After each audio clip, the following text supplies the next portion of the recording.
Concentrates are a fast emerging product category, not as dominant as flower, but increasing in both the US and Canada. So we're going to dive into a report here. We're going to talk about how live resin is a top segment in the US, while hash up in Canada is still rolling pretty strong, and dive into some of the differences there, all coming up. It's only entertainment. Welcome back to the Talking Hedge. I'm Josh Kincaid, capital markets analyst and host of your Cannabis Business Podcast. Looking at the first two quarters of 2021, we can see that between concentrates, the U.S. has a substantially greater taste for concentrates in comparison to Canada, with 6.5% greater market share this year. Flower continues to dominate the market, with concentrates coming in at fifth place, trailing edibles by 0.5%. All of that is since Canada rolled out its 2.0 in January of 2020. Flower's market share has fallen significantly and now sits at around 51.5%.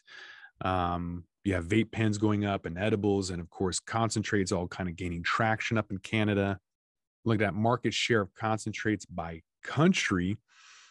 Even though the U.S. is seeing a decline in concentrates, in the third quarter, the U.S. continues to have a significantly greater market share than Canada, with more than 5% margin. So concentrates make up that share in Canada.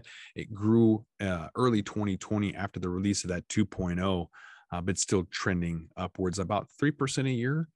But who's buying? Let's kind of take a look at state and province when looking at concentrates. Some significant differences due to the laws and regulations in each market. So Pennsylvania leads the concentrate market shares. They've got a medical-only state with unique consumption regulations. Pennsylvania law prohibits certain categories like pre-rolls, since smoking cannabis, even medicinally, is still illegal. But I still get a ton of requests for pre-roll machines. So maybe they'll manufacture hemp pre-rolls and then sell it out of state. I don't know. I get a lot of requests though. Smoking cannabis flower is still prohibited in Pennsylvania. So if a person wants to use cannabis flower medicinally, they got to consume it by vaporization. Breaking down sales by country, concentrate segments through June of 2021, live resin, as we mentioned, has a 33% market share, followed by wax with 24%. I'm not a fan of shatter. I'm too frugal when it just explodes everywhere. Not my thing, but let me know what you guys prefer, which type of consumption and device as well. I prefer a bubbler, but my vape exhale is great for concentrates. Canada, they love their hash, 26%, and shatter is like right behind that. I didn't know why I liked hash so much. The full spectrum is obvious now, but they got some cool products up there. Richard, the Bubble Man up there, and Mike West, they just sold their company. They've got this cool hash joint up there. Like it looks like a straw, very, very hollow, and it just kind of burns. It's 100% hash and nothing else. So very unique. I want to try and get up there and smoke that. Let's look at package sizes by country. Breaking that down, the U.S. average consumer prefers to buy 1 gram. I don't know if they prefer that. That's just all we have. Seriously, I don't think we prefer that. Some people want to buy all 7 grams, but that's all they give us. So you can see some half grams. That's because of the price too. Like if you're looking at $60 a gram of like top shelf, like, yeah, people are just going to buy half a gram. But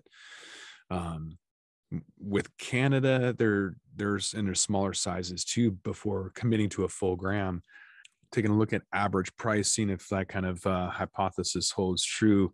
So people are staying below that $35 mark. The high selling concentrates like live resin, shatter, wax all have pricing over the last year that has been consistent, unlike RSO at a significant jump from $20 to $30. But RSO used to be $80 a gram. So it's come down a lot. I think we'll continue to see prices come down. But again, we saw flower go up. We've seen kind of all these prices go up, I think temporarily. We didn't even see any deals on 420 last year. I thought that was insane. That was like the worst 420 I've seen in 7-8 years since I go to 20 stores on 420. Last year was bad. We'll see what happens this year. Who's buying though? Demographics, looking to break down the wallet share by demographic groups. So males, Gen Z had the top spot at 14%, followed behind male millennials at 12. The older in age group, the smaller the percentage. It's a ritual. People don't really know what to do with that. So I don't think you're going to find people buying the equipment or really trying to, getting through all the intricacies and the processes involved with concentrate. I don't think you're going to see a mass adoption of them older folk. They can't even figure out YouTube. Let's dive into the top strains for concentrate. Canada's top strain is indica only, holding almost 18%. Gorilla Glue number 4 is only 1.4%. So there's a lot of other strains sold in the US, more than Canada. So that's interesting there. So, all right, to wrap this up, I guess looking at cannabis concentrates, kind of a unique position. We're going to have to kind of monitor that and see where it goes. I see vape pens in the concentrate market going a lot farther than dabbable, but different highs. So we'll see in the end with cannabis cafes if the popularity increases, but we will be covering it. So come back to the Talking Hedge with that. We're going to roll this one up. I'm Josh Kincaid. This is the Talking Hedge. Don't forget to like, share, and subscribe, or don't, and I'm out. Don't forget to smash that like button on your way out and check out these other videos that we've got.